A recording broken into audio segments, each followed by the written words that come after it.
Good morning, everyone. Welcome to Judy Ann's Kitchen. Cute! So, for today, we have a very, very special guest. Moncho. Monchok! Hindi. Si Monchok, literal na best friend ni Luna since may diaper pa sila. Literal yan. Kung paano mag-best friend si Bordok at saka si Lucho, ang magka-batch naman si Monchok at saka si Luna. So, what are we gonna make today? Kaya kasama ko ang aming mga special kiddies kasi gagawa tayo ng gravy. Ano ba ang papartira natin ng gravy? Sili tayo, of course, sa fried chicken. You like fried chicken? Yeah. So, we have fried chicken today and we will be also making meatballs, caramelized onions gravy, and peppered gravy na itatop naman natin sa potato wedges. Ngayon, mag-mix muna tayo ng meatballs. So, we have here 1 kilo ground beef, 1 kilo of ground pork. We have some onions. We also have some carrots. Sama-sama lang yan. It's also the perfect time na maglagay kayo ng mga gulay sa meatballs. We have our celery, some garlic, and may isa-share akong idea sa inyo kung paano magiging moist yung meatballs. So I have here sliced white bread. Monchok and Bunny, can you please tear the bread and put it there? Tig-isa kayo. There. So ito isosoak natin sa milk and we will include it sa ating meatball mixture. Why? Because it will help the meatball na magkaroon siya ng moisture even if i-bake siya or mag-overcook siya, moist pa rin siya sa loob. So yun ang, ano niya, yun yung purpose niya. Make it. May chumachani na ng tinapay dyan, ah. You're eating some? I ate 2 pieces. Habang ginagawa nila I yan, ate one. asinan ko na ang ating mixture. You can also add some garlic powder here. You can add any seasoning that you like. Onion powder, ginger powder. Pero dahil meron tayong sustansya yum gravy made with Alaska, Then, tatawid na ang pangkalahatang ganap natin sa proteins because of our yummy gravy. Lalagyan ko na ng pepper. Okay, tawid muna tayo sa potatoes natin. I have here potato wedges na naka-soak na to for about 30 minutes and then I added vinegar. So ano ang purpose ng vinegar for your french fries or potato wedges? It helps take out the starch.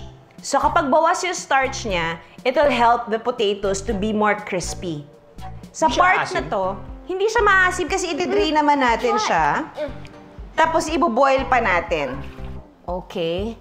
So we will drop our potatoes here. Salt, a bit of salt. no. Para may seasoning na yung patatas natin. We will bake this para healthier version siya ng potato wedges. Though you can also deep fry this if you like. Okay, so we will soak our bread with milk. This is Alaska milk. It's just the full cream milk.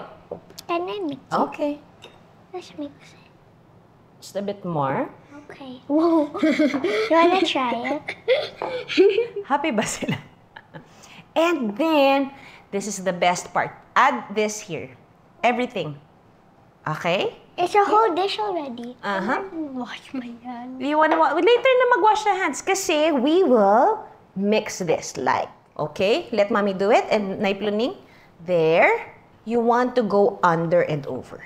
There. Okay. Para talagang So ma-mix we have to siya. use both of our hands, Moncho. Okay? But- mix it properly kasi you want to make sure na properly. I want a clean hand. Ha? I want at least one clean hand. You want one clean hand? At least one clean hand. Okay, so you keep on mixing. Go. So, Let's use both of our hands at the same time. Okay. Well, Go add over some here, go over parsley. here. 3, 2, 1. we'll add some parsley. There, aba! Tama. Teamwork makes the dream work. Dream Taray. You will add some more salt? Okay? There's a lot of salt. Yeah. It's okay. Hindi nyo malalasahan yan masyado. Kasi that's a lot. Oh, look, there's a lot of parsley here. We have to mix it. Sa kanila lang show na to eh. Pwede na ako magpahinga. Okay? Bati pa ba kayo? Yeah, Okay. I think. I think. It depends. It depends. Okay, can I jump in? Okay. Just to make sure that everything is well combined, ita-transfer ko sila ng station. Let's come here. Come here, Monchok. Don't wash your hands first kasi gagawa pa kayo. I need you. Yes, you have to use both of your hands. See? So, this ball, ganito kalaking ball. Okay? Make sure na pare-pareho ng sizes. Ganito kalaking meatball, love. Bigger pa. You have to copy this size. There. Okay? So, ganyan kalaki. This? So, ganyan kalaki dapat. It's important na pare-pareho ng sizes yung meatballs para yung cooking time, sabay-sabay sila ng luto. Kasi pag may maliit, mauna siyang maluto, yung malaki, hilaw pa. So, you want to make sure na even yung sizes ng meatballs. If you have weighing scale at home, better. Weigh nyo muna per ball bago nyo bilugin. I think that's okay. Siguro, punuin nyo lang tong tray, okay? Ayan, so malambot na yung potatoes natin. Naaaliw ko sa kanila. I make the balls you put it. It has to be the same size. That's what I'm doing. Exact same size. Same size? That's smaller.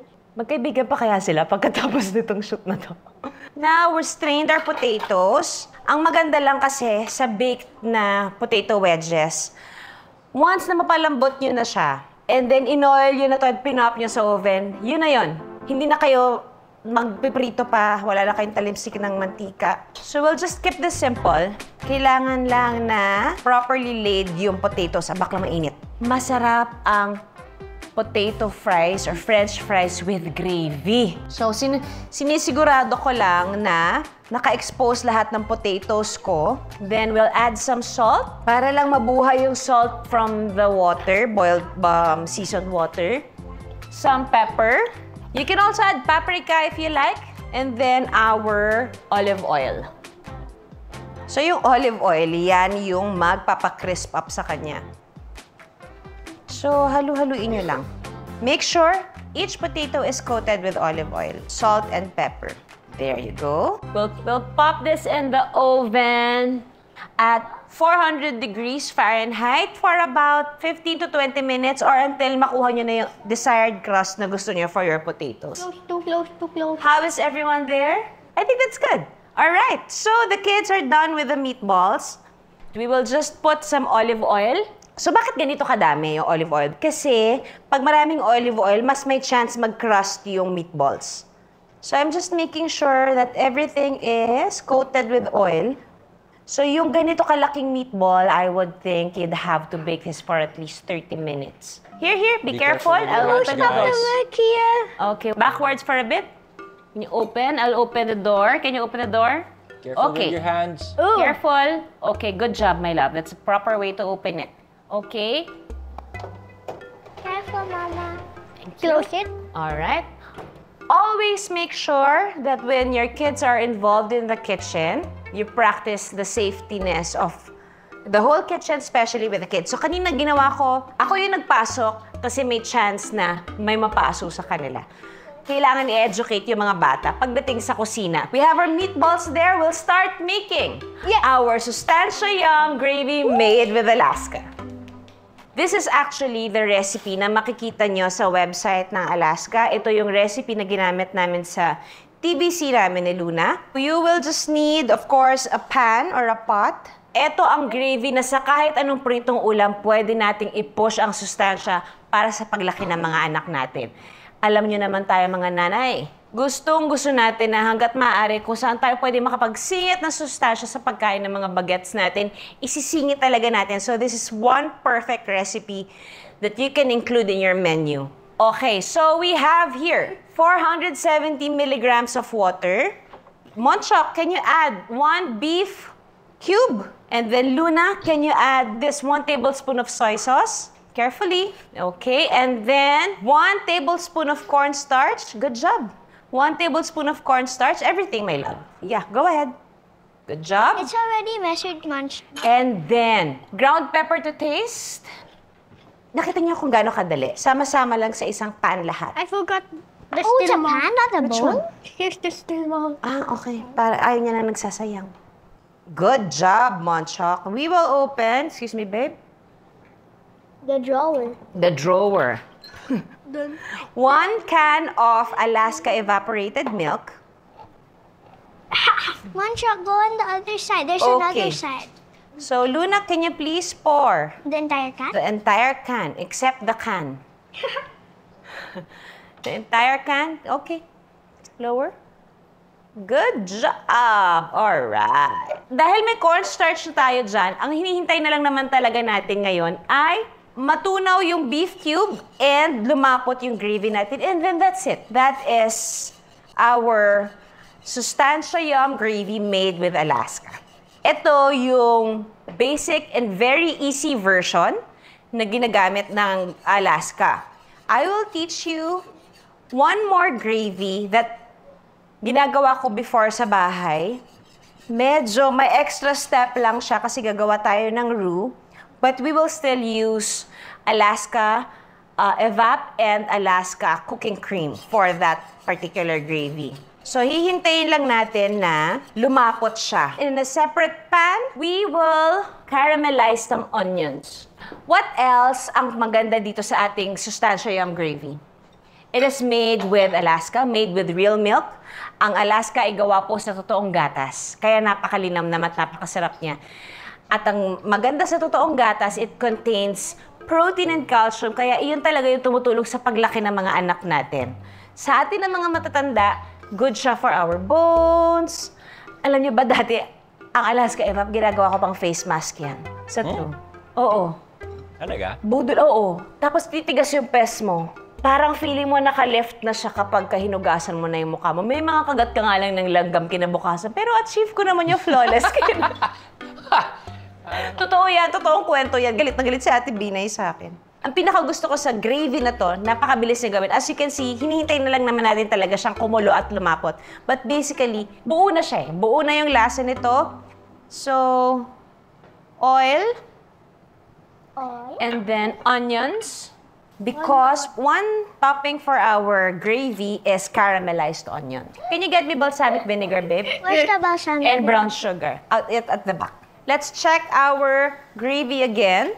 Oh, diba? It's so easy. You'll just have to boil water, add all the ingredients, add the Alaska milk, mix, wait for it to thicken, and then tapos na. May gravy ka na. So, hihintayin lang natin tong lumapot at kumulo. So, ang ating Sustancia Yum gravy made with Alaska, we will pair it with our perfect fried chicken. You can go back to that episode. We will give you the link back to that episode. Isa yon. Thank you, babe. Isa yon sa highest viewed na episode namin. So, this is balsamic vinegar. Just a bit. And some sugar. So, bakit naglagay ng sugar sa caramelized onions? Kasi iyon yung tutulong sa sweetness ng onions na lumabas. Yung balsamic naman, magdi-dissolve naman yung vinegar niyan along the way. Basically, yung ingredients ng balsamic, pag nawala na, nasunog na yung vinegar niya, it will also add some sweetness to our caramelized onions. Hinihintay na lang natin itong lumapot. Meron kasing mga bata na gusto nila yung gravy, yung malapot na malapot. Meron namang iba gusto yung... What's malapot? Malapot? Malapot. Thick. Oh. Did you know that gravy has been around for centuries? As far back as 1390 during the medieval times, nagkaroon ng collection of recipes, English recipes na mga ganyang panahon. So, gano'n na pala kaluma ang gravy. Pero, in fairness, hanggang ngayon na-enjoy natin. Iba't iba yan.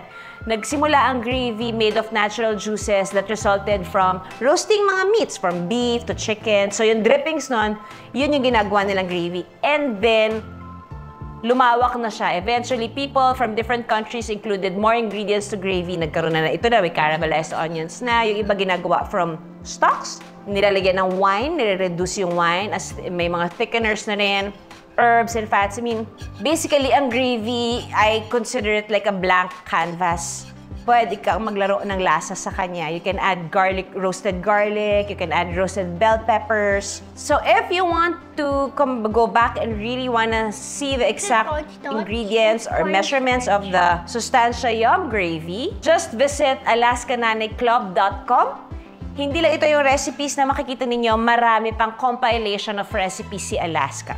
Can you ask Yaya Baba to make me slurry, please? Okay, let's go back first to our caramelized onions. You just want the onions to be deep dark color. So, malayo pa tayo sa katotohanan. So, low and slow. Hinaan natin. May Mama, are you sure this is slurry? Yeah. Ang Ang clumpy gravy ba? Krimen? Hindi naman. Kasi Diba? may iba naman na gusto yung clumpy eh. Di ba? Yung buo-buo, That's not a halos. crime. Well, It's not a kitchen it crime. depends on the preference. Can Iba-iba. we taste? Okay, taste. Is It's it hot, ah? It is hot, my love. Ito, get it here. I'm not. You have to blow it para you can taste. Oh, here. So good. So good? You like it? Ayan, lumalapot na siya. Gusto ko pa siya ng konting lapot pa. So, if you're adding slurry sa inyong gravy, paunti-unti lang. Huwag yung buong buhos kasi may tendency siya na sumobrang lapot, hindi mo na siya mahahabol hanggang sa nag-double na yung ng recipe mo. So, this is our gravy for the perfect fried chicken. And I will use the same gravy na lang for the caramelized onions. Kasi yung meatballs natin at saka yung potato wedges natin, medyo malayo pa sa katotohanan. Meatball. Best in tikim? Yeah. There. Ayan. Ito yung lapot na hinahanap ko sa gravy. Kasi ito yung gravy na pwede mong isabaw sa kanin. I can Tapos taste may it's fried good. chicken. You like it? It's so good? Very good. So, Luna approved ang Sustancia Yum gravy made with Alaska. Don't forget to blow it first, okay, Baba? It's super hot, ha? So, I'll set this aside. Kasi buo na yung gravy. Ngayon, pag pinalamig natin yung gravy, you'll see a film na magko-cover sa kanya. Huwag kayo mabahala kasi nangyayari talaga siya. Just stir it properly. Pag ininit nyo siya, mawawala naman siya. Magde-dissolve naman siya. So, going back to my caramelized onions, medyo, yum! Pwede endorser to si Monchok, oh. Say yum nga. Yum! Yum. Good job! Do I have to wash this if I want to taste again? You know what? I can give you a bowl. Yeah. Yeah. I know. There's fried chicken there. Get one piece. Yeah. Yeah, it's yummy. Like soup. Like soup? Yeah. Oh, you get small bowls. Gusto nilang ulamin. Gusto nilang gawing sabaw. Actually. Ganun siya kasarap. Gusto siyang gawing sabaw ng mga bata. Okay, so gawa muna tayo ng isa pang gravy. Kung yung isasabaw, yan naman ulam, ganun. Para diretso na, no? So, Monchok, are you gonna share this with Monchok? O Monchok, you'll get your I'm own gonna bowl? share you. Okay, eto ngayon yung color na gusto natin for the caramelized onions. It could go darker pa, like sa color na yan. Pero ako, gusto ko kasi may nababite pa akong puti ng onions. Ewan ko, mahilig lang ako sa onions. So, papatayin ko na siya. Whipping! Hopefully, pag natapos ko na tong graving to, luto na yung aking mains. Kasi tapos na tayo pagkatas nun. Ganon kadali. I will toast some flour. Gagawa tayo ng roux. Ito na yung pampalapot natin. Probably 3 tablespoons of flour. If you want a dark brown color for your gravy, makukuha yan by cooking the flour first. Iba-brown nyo muna yung flour para medyo mag-light brown siya. Pag light brown na yung flour, that's the time that we'll add the butter and then the rest of our ingredients. So, ito yung klase ng gravy na hindi lang siya basta gravy. Nagpasok ka ng masustansya na gravy sa menu mo, di kampante ka. Na kahit ilang servings ng gravy ang maubos ng mga bagets, caring-carry lang. Kasi punong-puno ng sustansya ang Alaska. Because again, it is really made with real milk. Napaka-importante nun para sa akin. Naubos na nga nila. Wala pang kanin at ulam yan. Naubos na nila. So basically, itong andar na gravy na to, ginawa ko lang para lang you'd have an idea. Na-curious kami doon sa mga bata. Titikman din namin. Harap eh.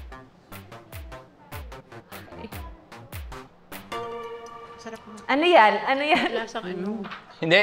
Pinag-uusapan namin ba't gustong-gusto ng mga bata. Kasi nga naman, malinam namin. And it's not too peppery. Yes, sakto lang, Kaya pala no? pampapak Thank you, talaga Nak. siya. So, this is the time na maglalagay na tayo ng butter. Ang 1 cup ng butter is 1 block of butter. That's 1 cup.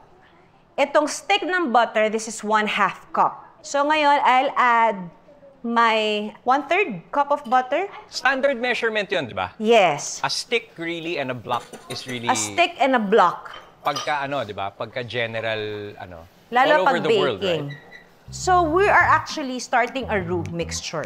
So it's really just flour and unsalted butter. Dahil nag-melt na yung butter, nag-combine na siya sa ating flour. Pag naglagay tayo ngayon ng ating stock, this is chicken stock, just a bit. So hintay lang natin siyang kumulo kasi mag-thicken pa siya. We'll add some soy sauce. So, ang nagpa-dark ng color niya dito is our soy sauce. And then, it's still thickening. See? Lumalapot pa siya. We'll add some more stock. Pero pa konti-konti lang. So, dahil parami lang siya ng parami, add some pepper. Then, we'll add our Alaska cooking cream. This will make our gravy creamier and mas malinamnam. Can you get me chicken cube and all-purpose seasoning? Okay. Can you mix it? Okay. One more tip. When your kids are cooking with you in the kitchen, make sure na yung tenga ng pan or pot na ginagamit nyo nakaslant. So, eto na yung chicken. Pinaluto ko na sa kanila sa loob. Juice. Yes, my love. I don't wanna see the meatballs. Ah, you wanna see the meatballs? Okay. And fries. And fries. Okay, let's check the meatballs and fries. 3, 2, 1. Woo! Okay, so I think our wedges are okay na. We put oil after we put it. That's Okay. why. That's just at the side lang. Let me taste it. Oy! Oy! Right. Oy! I taste. Shut up.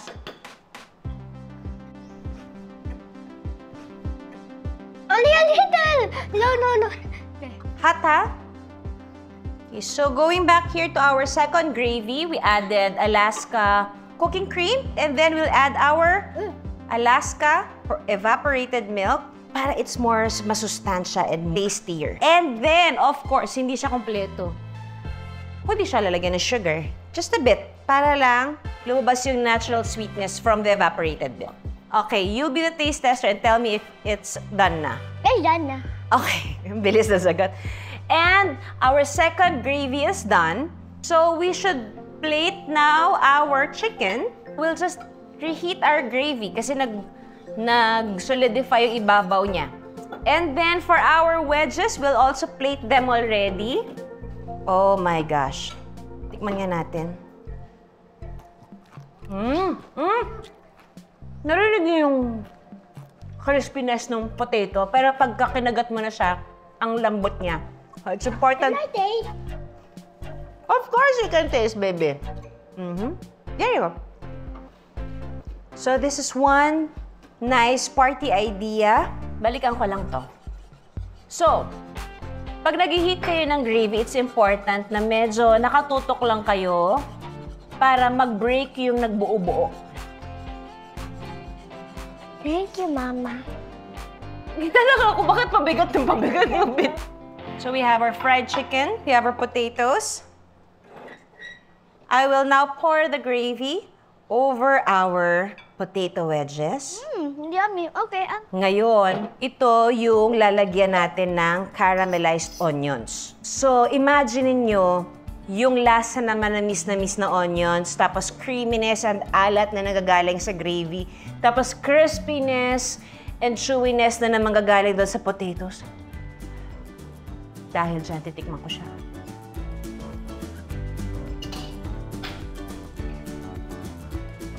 Galing mo, Juday. Woohoo! This is our Sustancia Yum gravy made with Alaska. There, our potato wedges with caramelized onion gravy. Ito namang natitirang gravy, ang gagawin nating peppered gravy. So, depende kung gaano ka peppery ang gusto nyo. If super na peppery, pwedeng sakto lang. Okay, our meatballs are perfect. Perfect. You ready? It's done. Meatball. So, bakit siya nag-caramelize? Because we added milk. So, yung sugar from the milk, yun yung naglagay ng moisture sa meatballs natin, yung gatas. So, siya rin yung nag-caramelize. Mukhang gutom na ang mga taste testers ko, Dada. So, we'll just add some meatballs here.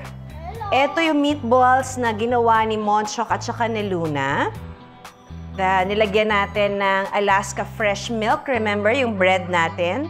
Now, we will pour our peppered gravy over our meatballs. There you have it.